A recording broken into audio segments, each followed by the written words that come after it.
For some reason, I don't get notifications, y'all. I really apologize, but let's just get into this video. What's going on, Hood Nation? It's your DFX. Check out that rerun Rumble, SAITAMA versus KRILLIN. Now, before we begin, you guys, please watch the original full screen title on my NidgeDFX digital shop. Also, they are cool with the reactions, and, you know, do your best you can to support them like we do. You can do it on Patreon. Also, I won't skip commercials on my end. Not trying to pressure y'all. Put some money in their pocket. Is this a bald fight? Yeah. That's what I heard there. Sorry. I know. I was talking over it. Dokkan Battle. Play on PC for free. Dokkan Battle. Dragon Ball. Huh. I didn't know that was a free game to play on PC. But that's okay. I probably wouldn't want to play it anyways. But yeah, everybody. Like I said, I really like my boy here.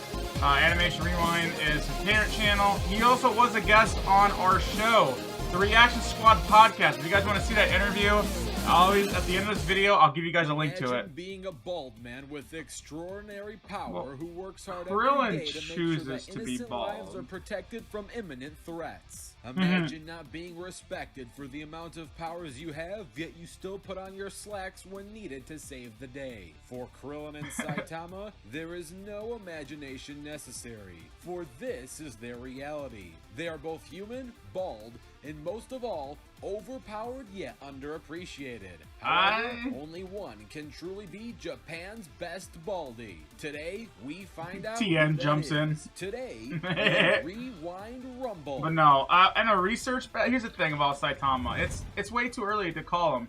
He needs more time. Don't let KRILLIN being a human discourage you from thinking that he isn't powerful, because that couldn't be further from the 99 truth. pounds? KRILLIN has been training with Tien and the legendary almighty Yamcha for many years and has been on par with many powerful warriors. He can fly, shoot ki blasts, and his most impressive feat is scoring Android 18 and impregnating her. That alone takes massive amounts of power to pull off. Now for the Caped Baldy, the One Punch Man, SAITAMA. SAITAMA is iconically known for beating his enemies in just one punch. And he gets However, tired after running around town. The case, as sometimes it takes more than a few punches if the foe is just that powerful. SAITAMA can't fly, but he's strong enough to jump from the earth to the moon in just a few seconds. He can dodge light speed attacks, and he has two types of fighting styles, normal series and serious series. These are quite self-explanatory, so I'll leave it at saying that only a fool would try to face SAITAMA when he is performing his serious series serious punch.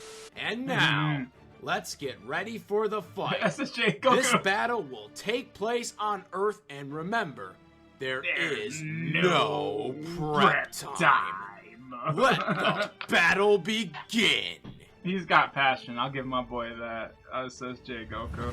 And I'll defend him to the end. A lot of people are so mean to that cat. Alright, everybody. I'll see you guys soon here. Okay, so that was a commercial. Fortnite. I still ain't going back to it. Sorry, y'all.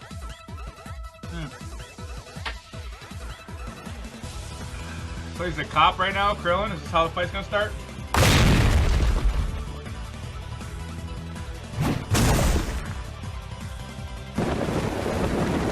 That's some Nidge stuff right there. Okay, so he's booking it, but like I said again, he gets winded from running through town. Alright, I'm going for broke here. Okay, never mind. They're just getting right into it. Whatever's clever, man. I want to say Gabriel animated this.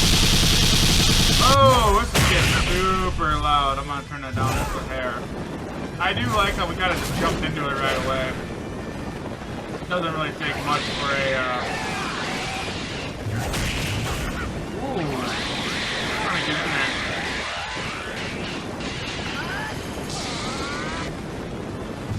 SAITAMA was able to dodge that. I'm pretty impressed by that. Oh, he rode his bald ass. Oh, the ghetto stomp. Oh! If SAITAMA wins, I really want to see the reasoning as to why. I don't see it, personally. But, I think KRILLIN. Damn, KRILLIN is getting shit stomped in this animation noise, for real. Okay, he got one good hit lick in there now. Okay, now he's putting a little bit of pressure on him, but...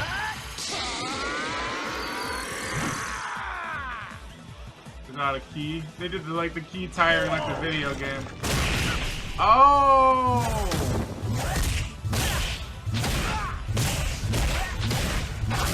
Jesus Christ, man! I'm assuming the animator don't like Krillin. I mean, he's making him. Oh, there it is. Yeah, there's no way Saitama. I know a lot of people are gonna get pissed about this. Watch, I bet you the dislike is bad. No, Krillin would take him. Like I said, give the show time though.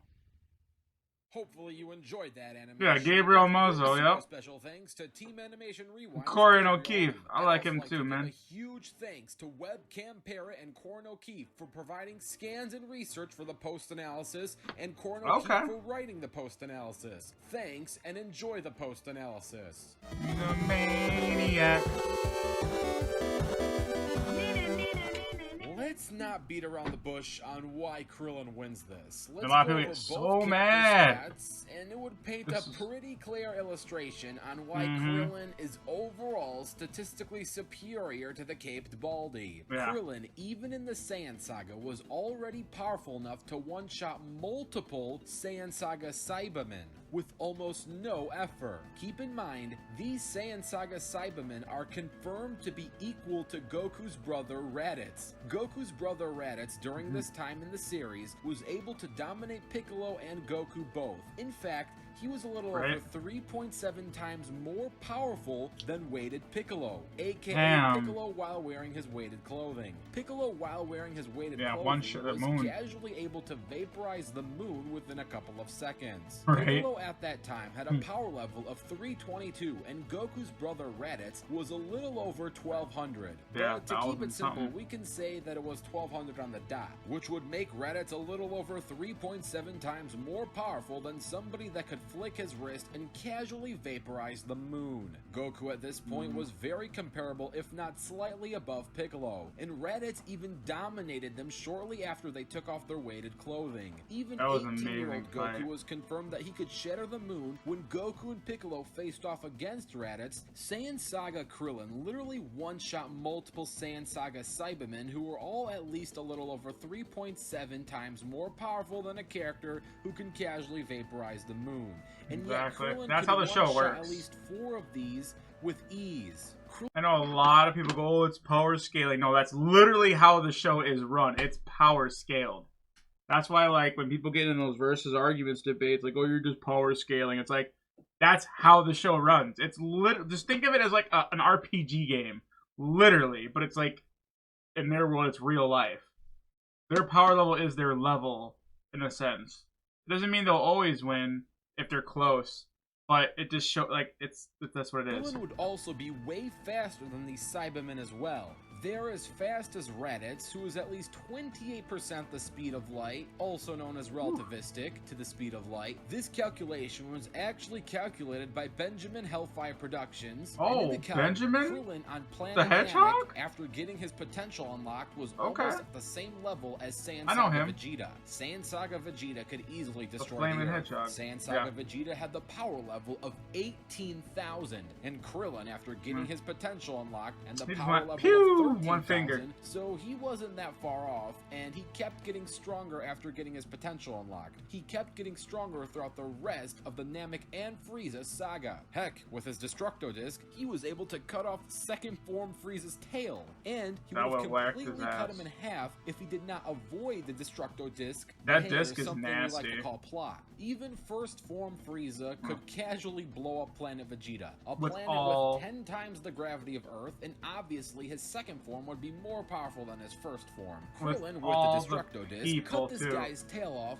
and could have cut him off completely if he did not avoid the attack. After getting his potential unlocked and growing faster and stronger throughout the entire saga, he should be around FTL Plus by the end of the Frieza saga. In the Saiyan saga, he should easily be around small planet level, as he was able to one-shot multiple characters who are a little over 3.7 times more powerful than other characters who could already casually vaporize the moon within a couple of seconds. And he should at least be relativistic plus in the Saiyan saga. Here. On planet Namek, he himself should be normal planet level with his own normal energy blast and punching force. And with a Destructo Disc, he can cut through second form Frieza, who is at least large planet level in terms of durability, and even first almost feel like we're watching the Frieza same thing over and at over. least large planet level to begin with. fast forward to Dragon Ball Super. In Dragon Ball Super, the Tournament of Power, Krillin gets some major buffs. He was seen fighting alongside Android 18, and he could even damage Shosa, who was giving 18 trouble and damaged her. Krillin also briefly swapped hands with another character who made 18 worry, and Krillin ultimately eliminated this guy as well. Android 18 in the Android Saga was already stronger than Final Form Frieza on Namek, and even Mecha Frieza, who is stronger than the Final Form Frieza on Namek. Even First Form Frieza is already large planet level, as stated earlier, and Final Form Frieza along with Mecha Frieza are both much stronger than First Form Frieza. SAITAMA hasn't even taken the planet out yet. Form 100% Frieza from planet Namek and Mecha Frieza, meaning Android 18 should definitely be reaching the Dwarf Star ranges in the Android Saga, and she also defeated Super Saiyan Vegeta, who is also stronger than Mecha Frieza and Final Form Frieza from Namek. Android 18 in Dragon Ball Super became stronger than she was from the Android Saga, and both her and Krillin are both comparable to Tien, who was able to actually break and destroy large chunks of the Tournament of Power arena, and this arena that is triangle the though metal in the multiverse, which means it's more durable than the metal that we see in the Buu Saga. The metal that we witnessed in the Buu Saga was unable to be broken by full-powered base form Buu Saga Gohan when he swung the Z-Sword at it. Buu Saga base form Gohan is only 100 times weaker than his Super Saiyan to self, and even though Gohan in the Buu Saga at this point is weaker than he was when he faced off against Super Perfect Cell, he was still able to put up a really good fight against a Demon King. And this dude is confirmed to be on the same level as Super Perfect Cell, who could blow away the entire solar system. So even though Gohan was weaker than his teenage self at this point, it wasn't by that much, and he was still able to give a solar system level fighter a really good fight and damaged him. So his base form should be around large star level, and yet he could not break that special metal solar even system with the Z-Sword. And yet Krillin and Android 18 are both comparable to somebody in the Tournament of Power who is capable of destroying an even more durable metal than the metal that Gohan failed to break. Meaning Krillin in the Tournament of Power should definitely be around large star level plus easily. He should also be at least 100,000 times the speed of light, as he was able to react to Android 18's energy blast and fight alongside her in terms of combat and keep up with characters who are around her level in the Tournament of Power. 100,000 times the speed of light is definitely lowballing at this point, because Android 18 was already at a bare minimum that speed in the The reason I say that is because Tournament of Power, no one was allowed to fly in that tournament. So like everybody, like Dragon Ball though, bro, like I said, I love your channel, but I'm gonna play the devil's advocate here. When it comes to flying in their world, that's where all their speed comes from. It doesn't, like on foot, they can't run that fast. They really can't. So when it comes to the fighting in the Tournament of Power, they all really, the only person that went faster than the speed of light was that rabbit. That's why everyone was impressed by it, because he could run on his foot that fast. They're really slow, unless they use ki to fly. That's what they use. They use it's called ki manipulation. That's the hack they have in Dragon Ball, which lets them go faster than the speed of light without doing like collateral damage, you know, and blowing up the planet from their sheer force of flying around. But I digress. Android Saga, because she was superior to Super Saiyan Goku from planet Namek, and she became faster and stronger in Dragon Ball Super. Krillin is also a very intelligent fighter and has a bunch of techniques as well, having been trained in the Turtle School alongside Goku by Master Roshi from an early age. Krillin is an exceptionally skilled martial artist with decades of combat experience. Lacking the Saiyan blood, sheer strength, and genius of Goku, Krillin instead depends on his tactical smarts, intelligently and practically putting his skills to use to survive against much stronger opponents. He has developed a number of techniques for this purpose. Saitama, in terms of attack power, should be consistently planet level, as there are plenty of evidence to support this. There's also plenty of evidence that support multi-continent level, but I consider that to be more of lowballing for Saitama. And then there's that one single star level statement, which could be considered a highball or possibly even wank,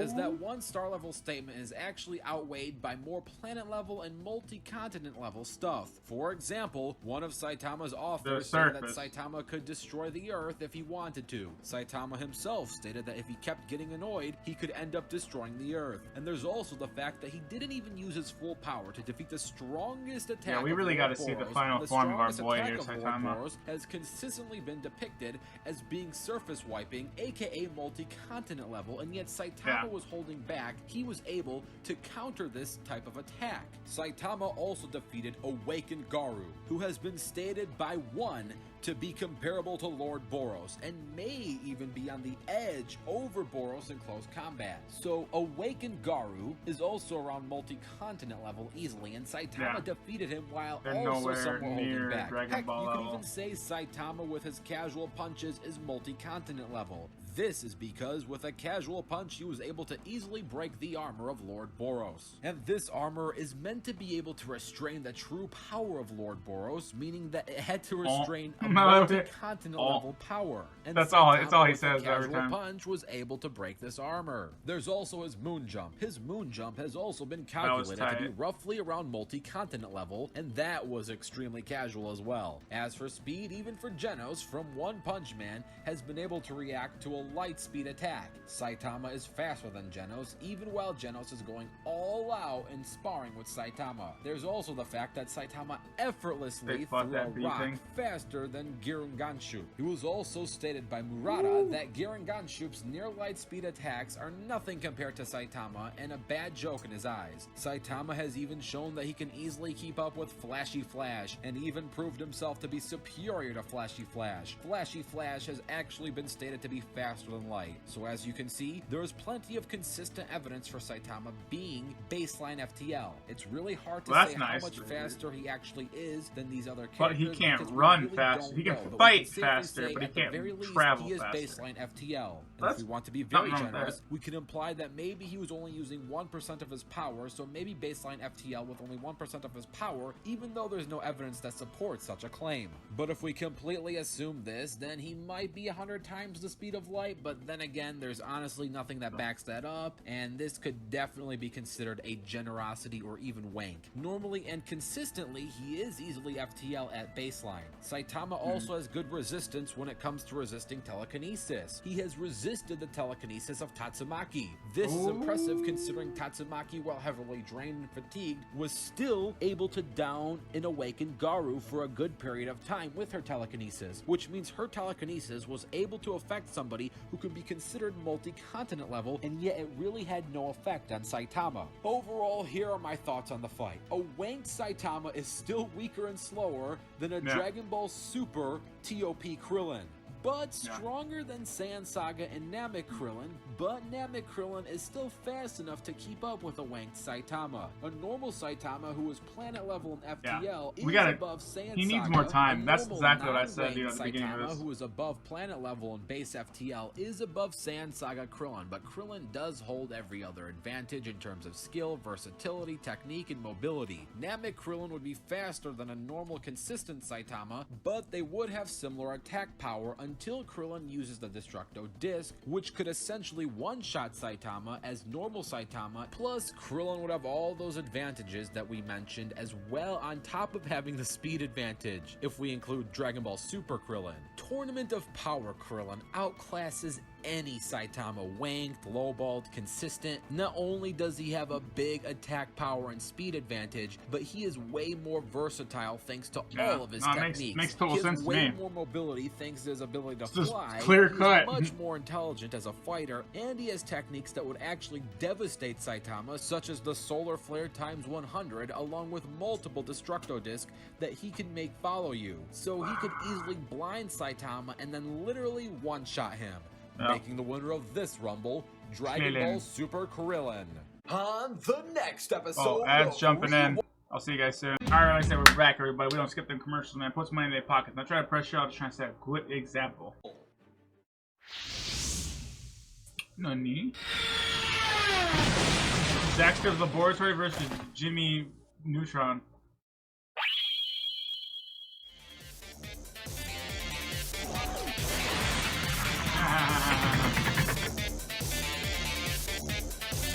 Dexter's Laboratory. Jimmy Neutron. That's an interesting one. Them two are very smart. Actually, my boy, he did reach out to me and ask me about voicing those two. And to be honest, like I told him straight up, like you're gonna need a kid or a female to do that. I can't do that type of voice range. My voice range does not go that way. Okay, cool. Yeah, no, I had a really good time with that one. I also have to go back and do this one. The triple match, Naruto versus One Piece, 3-on-3. If I had to guess, I'm going to say One Piece is going to stomp Naruto. But I don't know for sure. I'm going to react to it with my boy Ivan. We decided to do a duo collab. I'm trying to get my boy Ivan into this. And also Iron Man versus Metal Song. Once again, another fight. Like, I didn't see any of this noise. Like, anyways, y'all. Thank you guys, though, for checking out this reaction. If you guys made it to the end and everything, I really appreciate it. If you guys want to see that interview and everything, or a chance to join Hood Nation, chance to do so is going to be like over here. Or maybe it's on this side, along with some place to get your feet wet. But you know what? My cup of tea, I'll go find it. It's out there. Believe it. This is Nidge from DFX. I'm out.